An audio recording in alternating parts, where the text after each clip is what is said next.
Uncle story time.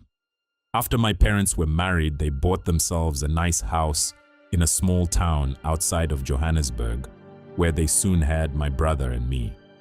Growing up, my grandparents on my father's side and my mother were all very open to the possibility of the paranormal being real.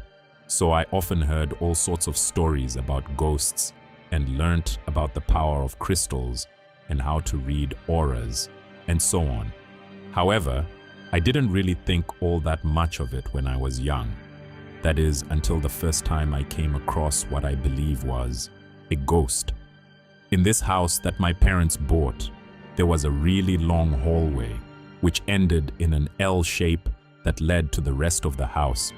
In the corner of the L were mine and my brother's rooms, while my parents' room was right at the top of the L. The main bathroom was just a little ways past the middle of the hallway, so if we wanted to go to the bathroom, we'd have to walk most of the way down the hallway to get there. I remember when we were very young, my brother would come, wake me up whenever he needed to go to the bathroom in the middle of the night. This was because he didn't want to walk down the hallway alone, since the light in the hallway never worked, which meant it was always too dark to see anything. At the time, I didn't know why the light never worked, or why it bothered my brother since I never felt unsafe there. Later, I learned that every time my father replaced the light bulb in the hallway, it would just go out again within a few hours. And I realized that whenever we walked down the hallway at night, our hair would start rising as if there was static in the air. It always freaked my brother out to see his hair standing on end, while I just thought it looked funny. Again, despite realizing all of this, I didn't take much notice of it at first. I just thought it was some weird quirk that came with our house. It wasn't until one night when I heard footsteps pacing up and down the hallway that I fully comprehended that there might be something strange going on. I remember waking up thinking that my dad had gotten up to do something, but when the footsteps just kept going back and forth, I got curious, so I got up to see what was going on. I opened my bedroom door and peeked out, ready to ask my dad what on earth he was doing, but I was shocked to find the hallway empty. The footsteps had even stopped once I'd looked out. When I told my parents about it in the morning, my mom sat me down and explained that there was a ghost living in our house, and that it liked to wander up and down the hallway at night.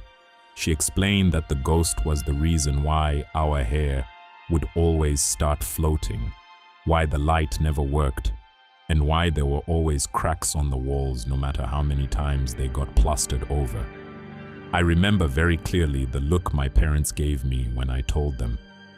I guess the old man's just lonely. They hadn't known what sort of person the ghost was, only that it was there. A few months later, my mom came home one day looking very excited before she came in and told us all to gather around. As it turned out, my mom had gone and done some research on the house ever since I'd said it was an old man wandering down our hallway. Apparently, the very first owner of the house was a man whose wife died long before him, leaving him alone in the relatively large house. He had eventually passed away when he was well into his 70s, dying of a heart attack in his sleep in the room my parents now occupied. I remember she congratulated me on being right, which I thought was strange at the time since I didn't realize that not everyone could tell it was an old man. This was the first time I ever had any interaction with a ghost, but far from the last. I've lived in at least 3 haunted houses in my life, where I've come across several of what I believe to be ghosts, though the old man in that first house is still the one I love to talk about the most because, in my opinion, the story of the old man ended on a positive note. When I was about 6 or so, my mother's best friend died. The same night that she died, there had been a storm, which in South Africa are always a bit wild, and usually with plenty of thunder and lightning. I don't personally remember much about the night itself, but I do remember that in the morning, the house felt somehow emptier, as if something had gone missing during the storm. After that night with the storm, there were no footsteps. No one's hair would rise when they walked down the hallway. My dad could replace the light without worrying that it would just burst, and the cracks on the wall could be plastered over without trouble. It is my family's belief that when my mother's best friend died, she came to our house during the storm and she took the old man's spirit with her to wherever she ended up.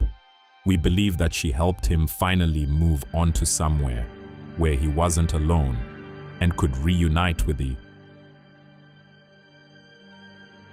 Story 2. House sitting. This seems to be an annual event now, or maybe even biannual, as I found myself house sitting once more. Nikki, our eldest daughter, had accompanied her longtime friend to a seaside resort on our subtropical East Coast. Both were celebrating their birthdays. Both are Sagittarians. The first 4 days were uneventful. I saw my granddaughter, Shanae, off to school in the mornings and was there to welcome her when she got home. I was having an uninteresting, tranquil time. No butterflies or bizarre light episodes this time. If you read a previous submission of mine, House Sitting, you will get the whole picture. The morning of Thursday, 23rd November, Nikki's 50th birthday, dawned dazzling and sun-drenched. Another pleasant summer's day here in the Southern Hemisphere. I tried to phone Nikki to wish her, but her phone went to voicemail. I would try again later. I switched on the radio in the lounge as I passed, taking my coffee and book to my usual spot at the patio table. I sat for a moment, enjoying the breeze as it whispered through the hibiscus trees at my back. I heard twittering and turned to watch as a yellow, male weaver bird fluttered from flower to flower to drink the nectar from the scarlet blooms. At something past 9, I registered that the radio was no longer playing in the background. My first thought was that the station had gone off the air for a minute or two. This sometimes happens at home, so I wasn't perturbed. I was so deeply immersed in my Stephen King novel that it was more than an hour later before I realized that the radio had not come on again. I got up to investigate. The radio was switched off, the remote control still in its usual place on the coffee table. That night at about 8:30, I went outside to the patio table to have my last smoke before retiring. Shanae was in bed already. The fur kids were both cuddled in their respective beds in the lounge. All was deathly hushed after the thunderstorm we had earlier. Abruptly, the motion sensor light in front of the garage flashed on. This happens often if a car passes on the complex road in front, or someone walks down the short paved strip towards the townhouse. The dogs always rush out, barking their heads off if this happens. It can get really annoying. This time there was no car passing, absolutely no footsteps, and the dogs never moved from their beds. Incidentally, insects are too small to set off the motion sensor. The next morning, at exactly 10:25, the radio switched off again. I took note of the time on this occasion. Was someone trying to let me know they were there? It certainly seemed like it, though I didn't detect any change in atmosphere or chills of any kind. In all the weeks I had house sat previously, this had never happened before. On Saturday, we awoke to a gray, wet, and rather chilly morning. Shanae had finished writing her year-end exams, no more studying, so opted to spend the day cuddled in a fluffy blanket in front of the TV. I was still making habitual trips to the patio to smoke. The rain had tapered off to a light drizzle, and the dogs had quietly wandered off to the patio. I stepped out of the sliding glass front door about a minute or so behind them.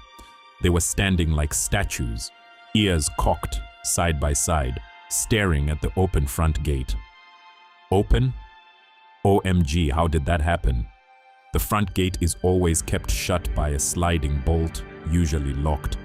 I knew I had unlocked the gate earlier, but the lock had still been through the eye. The dogs hadn't barked, as they would have if someone had been at the gate. This was the height of eerie for me. I rushed to shut and lock the gate before the dogs decided to wander off. Shanae poked her head around the glass door to ask what the flurry was about. So ended my not-so-boring week of house-sitting. Not scary, but interesting to say the least.